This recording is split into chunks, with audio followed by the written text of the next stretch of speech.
Welcome everyone to the second episode of the Two Real podcast. I'm going to try and make it an interesting one today. I'm going to try and educate you boys even more than the last. I'm going to try and share some interesting insights today and some personal experiences when it comes to speaking about, the topics I have in mind today. So if you would like to check out any of the topics, check the description, check the time in which I will be speaking about those in this podcast. And yeah, let's go on to it. So the first topic I want to speak about is my life before last week. And what I mean by that is I was in a massive rut. And by rut, I mean I was in a big, bad spell of things. I lacked consistency. I had no discipline to wake up and go to the gym. I had a routine in place, but I couldn't follow it consistently. I was in a horrible rut. I was indulging in bad habits that I said I would never repeat again in my life. Also within those last 6 months before last week, I did travel, and I travelled for the purpose of getting out of that rut. And for the first half, I very much did. It was very good.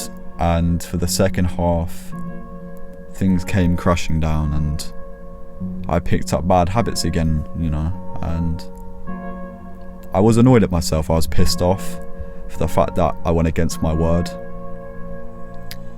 And yeah, it was upsetting for the fact that I was back in a rut again, even after I said I never was gonna, fall back into one. And ruts are extremely hard to overcome. That's why I call it a rut and a bad spell of things, because it feels impossible to escape from it. And only a week ago, it was the Sunday before the upcoming Monday last week, and I decided, you know what, I'm sick of not being consistent. I'm sick of saying all these things that I'm going to do and then not end up doing them. So you know what, I'm going to sit here, I'm going to plan what I'm going to do tomorrow. I'm going to get content out no matter what I look like on camera, no matter about, how I sound, no matter how long it takes me to become better at educating people. I'm going to sit down and I'm going to record something. And I ended up, planning all night on the Sunday. I ended up having some really good ideas actually about doing these day in the lives every day, about doing a weekly podcast, and also about doing those educated, sort of style videos every single day alongside the day in the lives. And yeah, I've really had a good spell of things in this last week, especially, today I had a really good morning routine. I woke up, I went to the gym, and it's been really, really good, really, really good. And I'm really proud for the fact that I've been able to break out of that rut, because now I can get content out to the world, which will take time to improve, but over time of doing it over and over again, it will only improve for you boys, and I hope to educate you further in the future. So yeah, the second part I want to speak about is, what is my plan for the future? What future goals do I have? What am I doing currently to be able to reach those future goals? And my plan right now is to carry on working my 9 to 5, to save as much money as possible there, to carry on doing these videos every single day to build an audience. And then a year from now, when I have between 5 and 15,000 saved, I'm looking to travel to Asia. I'm looking to travel around Thailand, Bali. But for between 6 to 12 months, I'm looking to go for. And during that time, I just want to perfect my life. I want to create content. And I want to get more entertaining and enjoyable content out there. And that's why I want to travel, because I know through sitting in my car, it gets to a certain point where there's only so much I can say, there's only so much I can do. And I want to get out there, I want to do entertaining things, I want to do physical things. And yeah, I just want to entertain, I want to educate, I learned a word when I was reading this morning, and that word was benevolence. And it made me sort of think back to sort of what I want to do with creating content. And what benevolence means is it means to help people. It also means to be charitable, but it also means to help people. And that's what I want to do. I want to help people. I want to help people get on, a good path in their life. I want them to improve their life. I want them to get out of that rut and get out of that bad spell of things, and to start setting goals for themselves. So yeah, that's my plan. And I look to save up as much money as possible. Also look to carry on doing these every day, you know, to improve, so that in a year from now, before I've even started traveling, you know, I've already got a year's worth of content. And how much I'm going to be able to improve in this following year is going to be massive. For content wise, for confidence wise, before I start getting out there recording content, I need to get that confidence up. I need to get that public confidence up, and that's why I'm going to be recording, you know, for this next year before I start traveling and recording even better content. And my plans for the future is, in terms of content, is I want to be someone similar to a # Brady. And a lot of you might know who that is if you've seen some of his videos. He sort of vlogs traveling the world, going to different places, being entertaining, and it's really enjoyable to watch, and it makes me realize what I want for my life. I want to live for a living. I want to create content and earn money through just living and educating people and helping them. And money isn't really the biggest motivator here. It's more about helping people, but also the fact that you can earn big bucks, you know, through fucking social media is also brilliant. It means I can help people whilst also making that my living, meaning I can, you know, focus just on helping people and creating content. So that's my sort of plan for the future. Just work now, save, create these videos, improve these videos, and in a year from now, travel the world. You know, Asia is going to be my first stop, and after that, and between that 6 and 12 month period, you know, where I'm creating content, I hope to, you know, even by then, even before I travel, I hope to be earning money online. And I actually was earning money online. I had a theme page where I was creating about a video or two a day, and for the first 2 months I earned about $1,000 a month online. I was getting ready to quit my job, and I was so fucking excited. I was like, shit, I get to leave my 9 to 5. And then the day before I was about to hand in my notice, I got kicked out of the program in which I was earning money off. And I recently got accepted back in, but I got kicked out because it was unoriginal content. TikTok are doing that nowadays. They're sort of banning unoriginal content shit. So I've got to be careful. I'm going to rebrand that account and see what I can do with it to earn money. But yeah, I hope to be earning money before I travel, so then I can travel even longer and create content, you know, for years to come. That's what I want this all for, to educate people and to earn money online, so I can travel, improve my content, to educate people further. And yeah, those are my sort of goals for the future. And to do that, I'm going to save first. I'm going to be creating content now alongside, you know, working a 9 to 5, and that's my plan for the next year, you know. So I'm going to grind that out. I'm going to stay consistent with every habit possible. I'm going to stay consistent with getting content out every single day, no matter how I feel and no matter what goes on in my life. These videos will be out every single day. I mean, these podcast ones obviously are every Monday, so maybe not these, but educating people and, you know, those educative videos that I do every single day, the 5 to 15 minute ones, I'm gonna still be posting no matter how I feel. So yeah, that's the sort of plan for the future. Along that are going to come with challenges, and that brings me on to my next point: dealing with failures, dealing with bad spells, dealing with upsets along the way of working towards goals. And it's really hard to overcome failures. In my personal experience, whenever I've experienced, you know, failures, I've let them hinder me. I've let them hinder what I do next, and through doing so, I then drop off.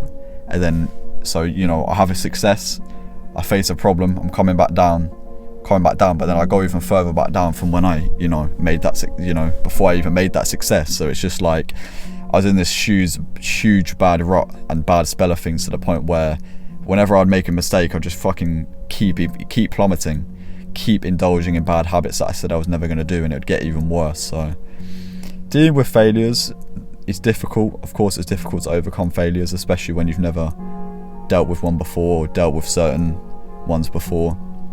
How do you overcome them? How do you get through them? And I think to do so, you have to see the lesson in the failure. I mean, we all make failures. Without successes, you have to deal with failures first. Nothing, you know, works just like that first try. You have to deal with the failures first before you get to that end goal.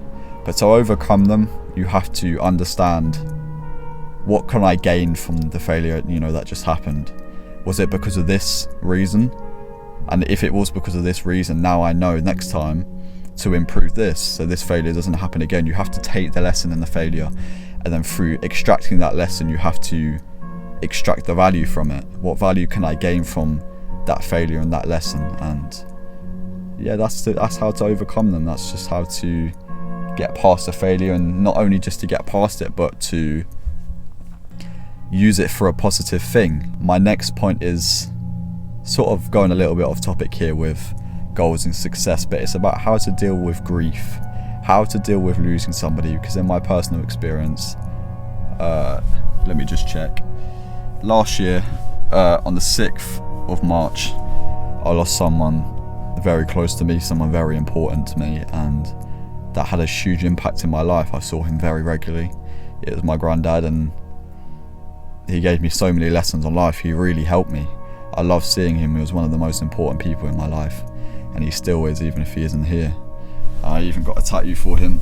If you can, I don't know if you can see it, but it's a little rose with the date he died.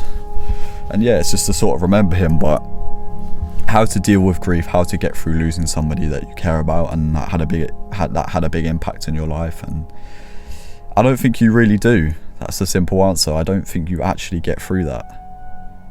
I think it's quite difficult. I think no matter if you're distracted and you're doing a certain thing, they never just disappear. They're always there, even if they're not physically there. I always feel like he's watching me, so I always make sure that I do the best thing I could possibly do. And yeah, grief is weird. I personally like to smile in the face of grief. I don't like to get upset by it, because getting upset by it is only going to destroy you and bring yourself down even more. And yeah, how to get through grief is you got to realize, what would the person that you lost want for you? How would they want to see you be getting on with your life? And the way in which to answer that is they would want to see you winning. They would want you to do the best for yourself. And when I think of that, it makes me smile and it makes me happy. And that's what you got to do for yourself. You got to realize that they want the best for you. So the best thing you can do for them now is to get out there and to do the best for yourself, like they would want for you. And yeah, it's going to be hard to deal with that grief and to get through it whilst also trying to better your life and to do what they would want for you. But you got to realize it's going to take time, and they will never truly disappear out of your life, no matter if they did physically. So yeah, grief is a weird one. It's probably one of the weirdest things I've ever had to deal with in my life, grief, because how do you react to it? You can get emotional or you can stay strong-witted, but then you're never going to see that person again. I think that's the hardest bit about it. You're never going to be able to see, hug, speak to that person ever again. I think that's the hardest thing about grief. And especially when they meant so much to you, and especially when they had a big impact in your life, which he did. And he gave me so many lessons and helped me with certain things, and I saw him very often. We did things to each other all the time. So for them to disappear completely out of your life, how do you deal with that? I don't know. I don't think you really ever deal with that. You just got to stay strong-witted. You got to realize that they would want more for you, so go and do more for yourself. Go and win and go and chase goals. They would want to see you happy, so be happy. Deal with that loss. I know it's going to be difficult, but eventually you may move on from the fact of constantly thinking about it, but you'll never truly forget about it, and that's okay. So yeah, that's how to deal with grief, and that's how I've been able to deal with grief in my personal experience.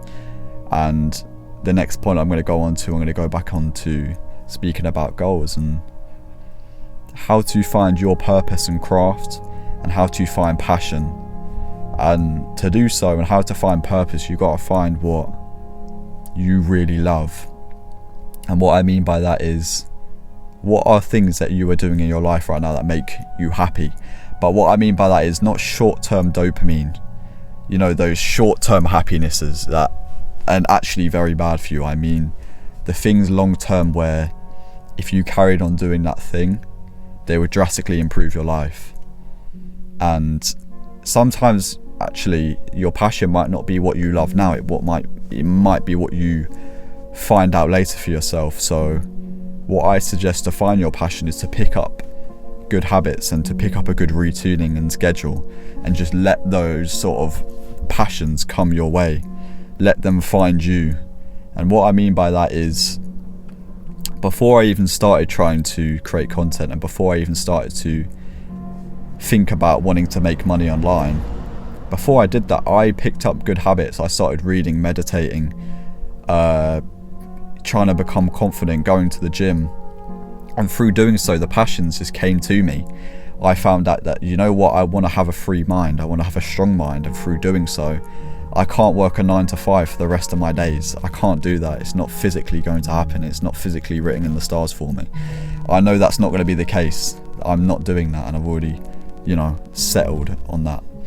And now what I'm settled on is I want to create content for people, want to help people, and help people realize that there is more to life than just a 9 to 5. So your purpose comes along, but the way in which it comes along first is you have to improve your own life.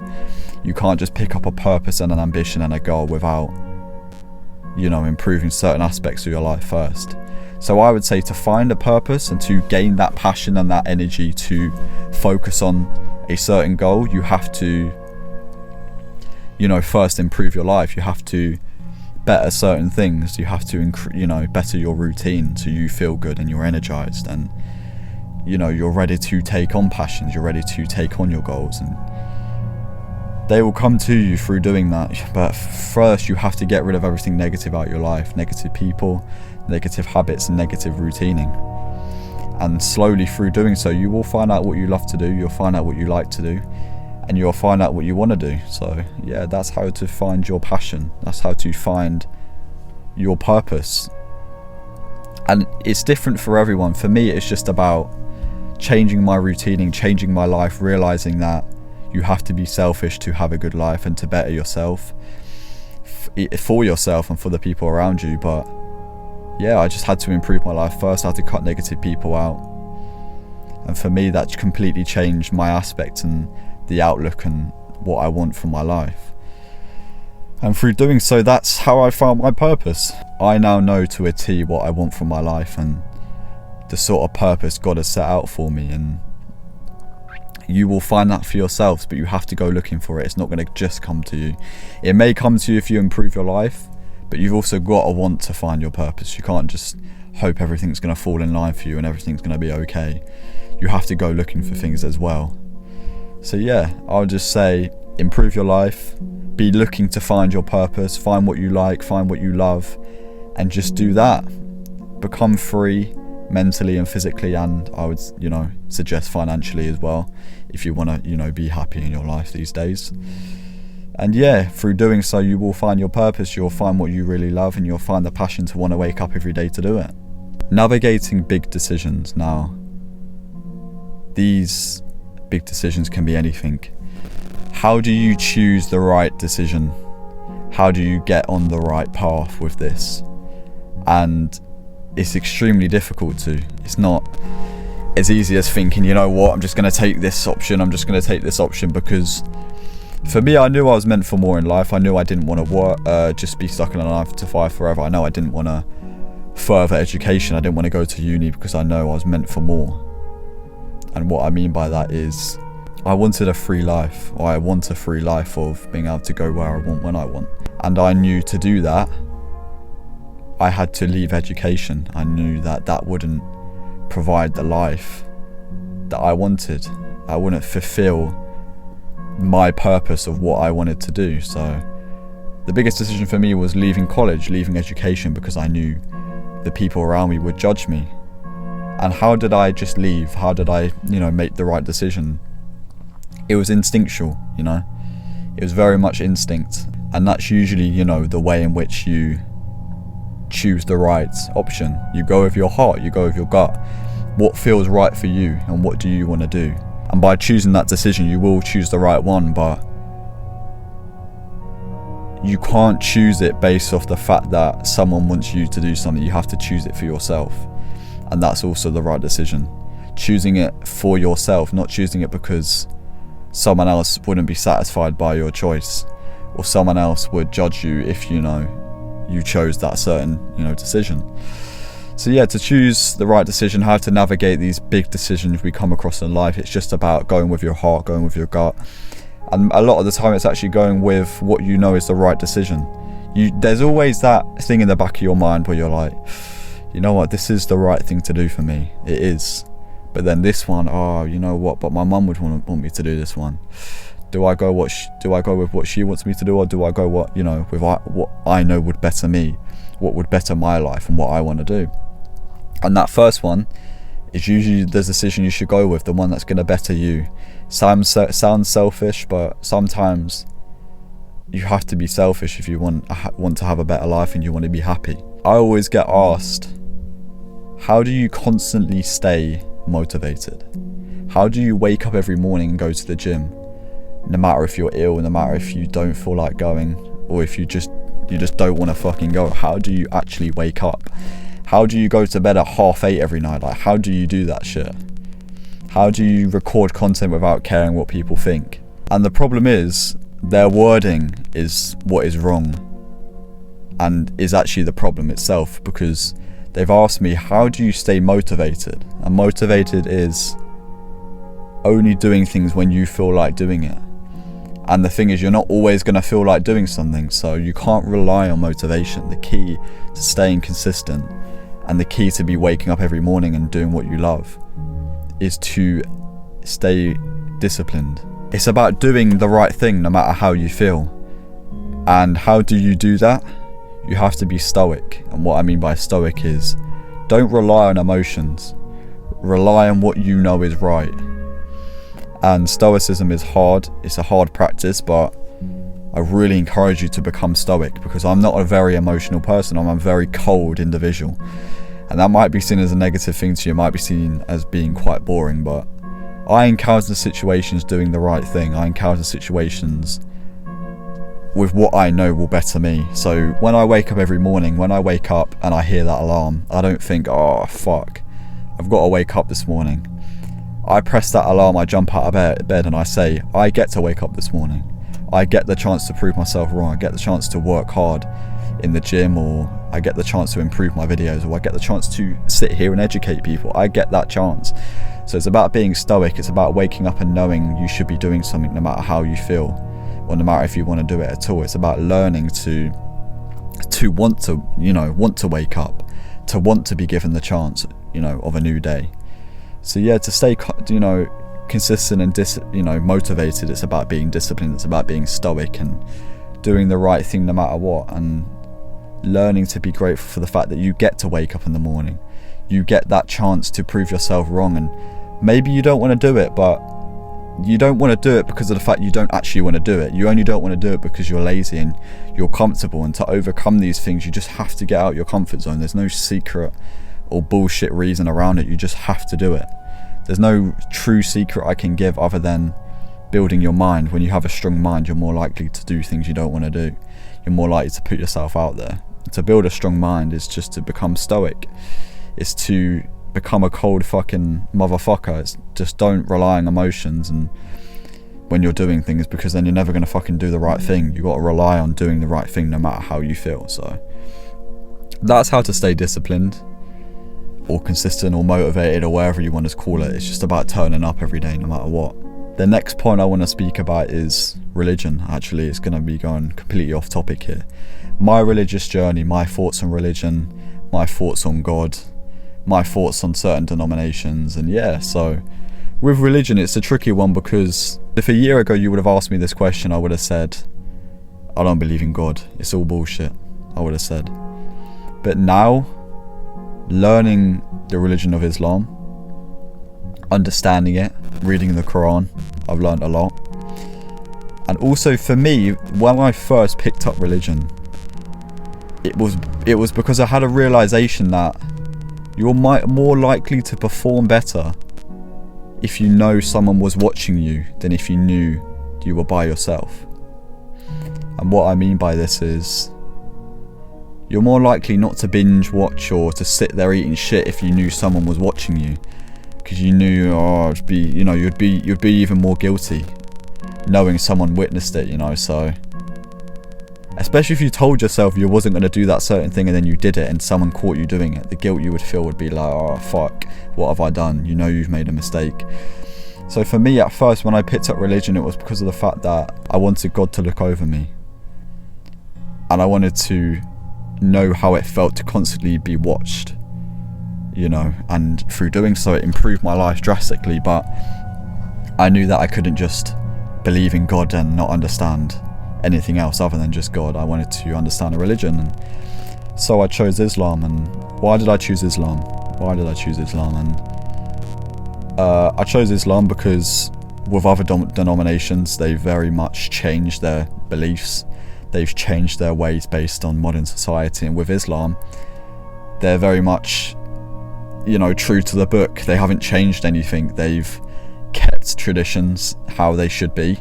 Religion shouldn't be changing their ways. It should be following the book they have in front of it. It should be they shouldn't be changing it because of, you know, the modern day. That's why religion's so special, because it dates back to so long, you know, ago, and the traditions are still there. They're still here.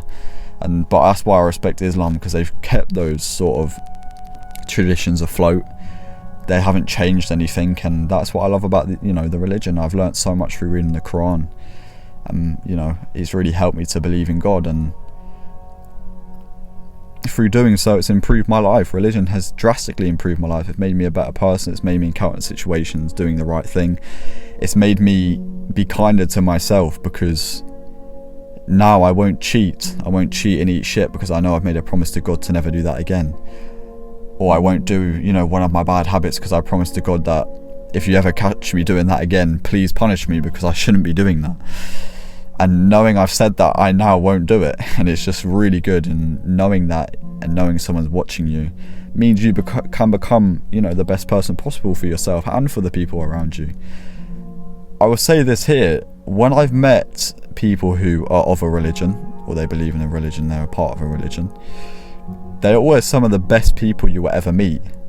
They're always so kind, so loving, and open arms, and there's a reason for that, because they know God is above them. They know, you know, He's watching them, so they're going to do the right thing. They're going to do what they know they should be doing, and you should be doing that no matter if you're religious or not. There's no excuse to not be the best possible person for yourself and for the people around you.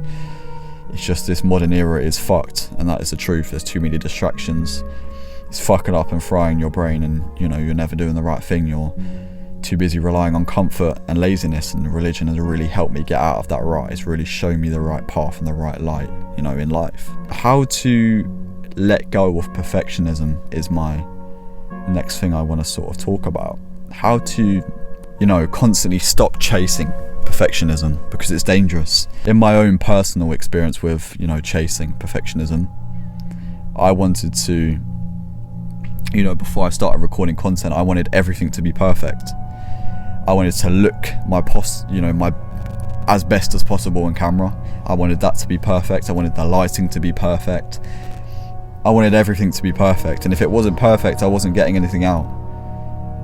And that's the reason, hence the reason why last week was, you know, the proper, you know, content start and grind, because before then I was creating videos. I was even posting on TikTok and stuff, but I would then delete it because I look back and be like, this is not perfect.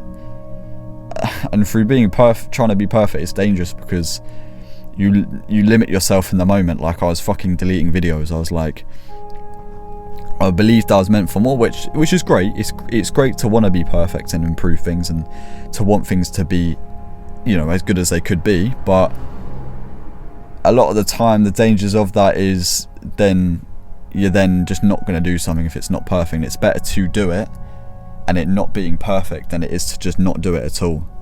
So how to get rid of this perfectionism is realizing that, you know, baby steps are important. I wanted my content to be perfect, but it wasn't going to be perfect. That's just the truth. It isn't perfect now. It isn't probably going to be perfect in a year, and it probably will never be perfect. That's just the way things are. You need to understand that as long as things are improving, nothing needs to be perfect. You just got to rely on those, you know, small baby steps. You've got to rely on yourself to improve them, and over time you'll get that sense of things coming together. But perfection is never necessary, really, because no one's perfect. No one's perfect in the way they look. No one's perfect in the way they speak. No one's perfect in the way they present things. Like, I'm not insane. I'm not great at presenting in terms of speaking on here. I just woke up one day and decided, you know what, fuck it. I'm gonna show my confidence. I'm going to get out there. I'm going to show that, you know, you only live once, and I'm going to educate people. I don't need to be perfect to do that. I just need to do it. No one's perfect. You're not perfect. I'm not perfect. Everyone around me that's, you know, is not perfect. Everyone around you is not perfect. And you need to learn that sooner or later before, you know, it's too late and you don't get yourself out there. Letting go of negative people. How do you let go of negative people? And when should you cut them out of your life? And you need to realise, the first thing you need to realise is you can't save everyone. You can't get most people to be on your level, or, you know, get most people to change their ways for you. No matter if you have their best interest at heart, most people won't change for you, even if you're trying to, you know, get them on a good path. In my own personal experience, I had a friend, I'm not going to say his name, but yeah, he was on a really, really bad path, and me and my other friend, my brother, my closest friend, we were trying to, you know, help that. We were trying to help him. There was one time where we were sitting in the gym and he started crying at us saying, you know, I'm so skinny, no one likes me, no girls are ever, you know, they're never gonna like me, I'm just too skinny, I wish I was, you know, I wish I was big, etc. And I was just looking at him like, I understand your pain, I understand you want to be bigger, I want to still be bigger, I want my life to improve, but you're looking at things the wrong way. And you know, I tried to help him, I tried to educate him, I tried to give him advice to help him to stop being so emotional with these things. And you know, all he, you know, resulted in was going back to his bad ways, bad habits. And I had his best interest at heart. Me and both my other friend, we both had his best interest at heart at all times. We would go around his house most weekends, all meet up, and we'd fucking have hours and hours of talks to try and help him and try, you know, to find out why he was so sad and why he was depressed, and we'd get proper deep with him, and how many times we tried, and all the lessons we gave him and all the time we spent trying to help him came to waste, because he just fell right back into bad habits every single time. He didn't care what, you know, we had to say. He didn't care that we were just trying to help him. So I had to cut him out, you know, my life. He was negatively affecting my life, he was affecting my time. And you got to realise you can't save everyone, and you can't actually save most people. So that's when to cut people, you know, negative people out of your life. It's when, even, you know, when you're trying to help them, you're trying to get them on a good path, they don't want to see the light, they don't want to change, even if, you know, you're trying to help them. So to cut them out is to just completely stop speaking to them. Tell them, you know what, this is what I did personally. We gave him one more chance. We were like, please, we're really trying to help you. If you could get on a good path, you could really, really listen to your, you know, our advice, your life will change. And he completely disrespected, you know, that last chance. So we got rid of him. We just completely one day blocked him on all platforms, stopped speaking to him, and yeah, we moved on. And he never even messaged us again. He never, you know, tried to get in contact with us in any way. So he clearly didn't care, even the fact that we cut him off. So yeah, you just got to cut negative people out of your life before they have a bad impact in, you know, your own life, before they start taking up too much of your time, before they actually make your life worse, because negative people will make your life worse. That's why I'm labeling them as, you know, negative, because they will influence you to become the worst version of yourself. They'll encourage things that you would have never done if it wasn't for them. And no matter how close you are to, you know, this person or these people, you have to cut them out. You have to, because you will never move on for yourself. You'll never do things for yourself if you're around these people, because they will just make your life hell, you know. Like, if, say for example, someone who's never vaped before, if you had a friend where they got you on a path of vaping because they were doing it and they sort of peer pressured you, or they encouraged you, alright, it's okay, you know, I do it. So then you started to vape, you started to go for a vape every few days, you spend a fuck ton of money on vaping. They fucking had the worst encouragement on you they could have had. That's not a friend. If they're sitting there encouraging something like that, encouraging you to become the worst version of yourself just because they're at that point as well and they want to bring you down to their level, it's just like, you got to cut them off. Your life will change if you cut negative people off. And to know when to cut negative people off. I mean, you will sense it instantly if they're encouraging you to do things you wouldn't normally do if it wasn't for them and you weren't with them. Cut them out straight away, block them, move on. I know it's hard, of course it's hard, but you have to learn to move on from them and your life will become better. And that was my last point today. That's going to wrap up the podcast. I think I've gave some good points today. I think it's going to be around 40 minutes. I've sort of timed in my head, and I think it's been a good one. I think I've explained things better today. That last point with, letting go of negative people, I've sort of waffled. I hope you understand the point that I'm trying to get out there. But yeah, it's been a good one. I really hope you enjoyed it, and the next episode will come next Monday. But before I end it, I want to say, thank you for everyone watching. I'm really grateful for the fact that the last one got about 150 views, which for a first podcast episode is really good. I'm really grateful for that fact. And also, I'd love to hear your voices. I'd like to understand how you feel about these videos. Please get involved, please comment, give me some advice, give me some content ideas, things you want to see, advice you want to hear. And yeah, that would really help improve these episodes every single week. So yeah, this is going to wrap it up. Thank you for watching, the Two Real podcast. It's been a good one. I've really enjoyed today, actually. I really didn't even feel like recording this today, I'll be honest with you. Not because I don't believe in the podcast, but just because I was tired. I've worked 4 days in a row, but I've turned up anyway. I've stayed disciplined, and it's ended up being even longer than the last episode. So yeah, I'm grateful for the fact that I've done that. I'm grateful for you lot watching this video. I hope you enjoyed it. See you in the next one next week. And yeah, I hope you enjoy the rest of your days. I hope you stay disciplined. I hope you stay consistent, and I'll be seeing you boys next week.